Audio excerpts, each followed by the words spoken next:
समय का सदुपयोग। समय का सदुपयोग जो करता है उसी व्यक्ति को समय के साथ अच्छे परिणाम मिलते हैं। ऐसा ही हुआ जब सोनू और वानी के एनुअल एग्जाम्स आने वाले थे। अरे, अब तक पढ़ रही हो? चलो खाना खाते हैं। बस थोड़ा सा प्रोजेक्ट बचा है, नहीं किया तो टीचर डांटेंगी। और अगले वीक से एग्जाम्स भी तो शुरू हो रहे हैं। वानी बहुत ही मेहनती और समय का सदुपयोग करने वाली बच्ची थी, जबकि उसका भाई सोनू बहुत ही लापरवाह और शैतान बच्चा था। हर काम कल पर टालता था। तुम्हारा प्रोजेक्ट हो गया? अभी से प्रोजेक्ट? वो तो 6th पीरियड में देना है। अभी भी 2 पीरियड बचे हैं। मैं झट से कर लूँगा। अब जल्दी आओ, भूख लगी है और खेलना भी है। अरे सुनो, रुको, नहीं करोगे तो टीचर डांटेंगी। सोनू और वानी के मम्मी पापा हमेशा सोनू को वानी का उदाहरण देकर समझाते थे। देखो सोनू बेटा, अब तुम बड़े हो गए हो। खेल के साथ साथ तुम्हें अपनी पढ़ाई पर भी ध्यान देना चाहिए। हाँ मम्मी, कल से पक्का। सोनू, समय का सदुपयोग करना अपनी बहन से सीखो। देखो, समय से पढ़ती है, समय से खेलती है, आज का काम कल पर कभी नहीं टालती। आप देखना, मैं भी कल से पक्का ऐसा ही करूँगा। अभी जाऊँ खेलने, प्लीज। सोनू की लापरवाही दिन पर दिन बढ़ती ही जा रही थी और आखिरकार एग्जाम्स के दिन भी नजदीक आ ही गए। सोनू वानी की परीक्षा में अब केवल 2 दिन बाकी थे। बच्चों, अगले सोमवार से तो तुम दोनों की परीक्षाएं शुरू हो रही है ना? खूब मन लगाकर पढ़ो और अच्छे से परीक्षा दो। सोनू, मुझे तुम्हारी बहुत चिंता हो रही है बेटा। तुम हमेशा आज का काम कल पर टाल देते हो।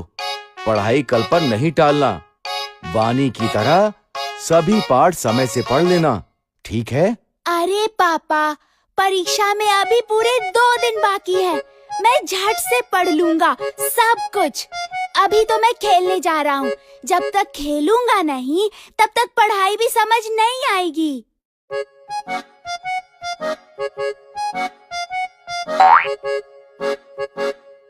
अरे वानी, देखो ना, कितना सुहाना मौसम हो रहा है।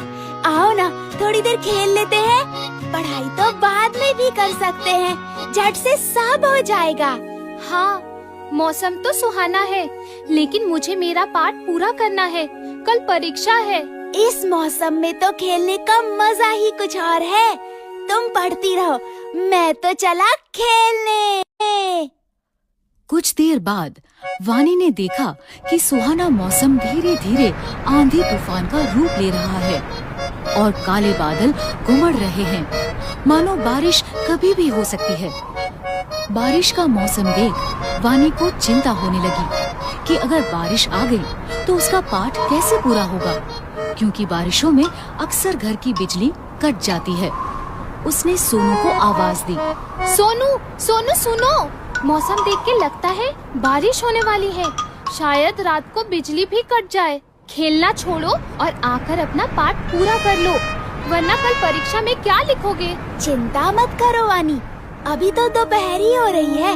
रात को बैठकर मैं फटाफट सब खत्म कर लूँगा। बिजली नहीं जाएगी, बल्कि बारिश के बाद पढ़ने में और मजा आएगा।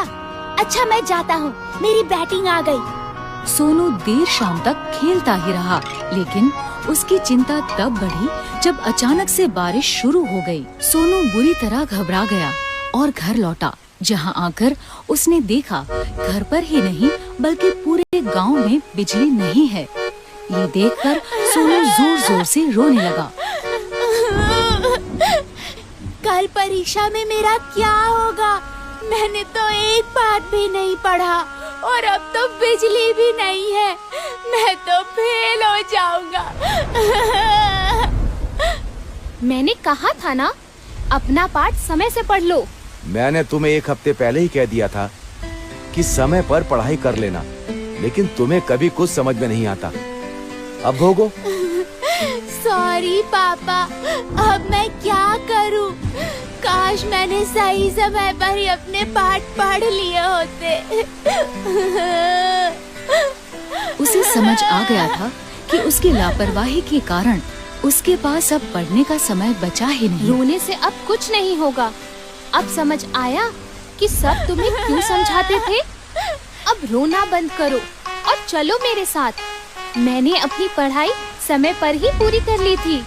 मैं तुम्हें सारा पाठ समझा दूंगी और याद भी करवा दूंगी। चलो। अगले दिन दोनों बच्चे खुशी खुशी परीक्षा देने गए। जो समय का करे सम्मान, भविष्य में वो कहलाए महान।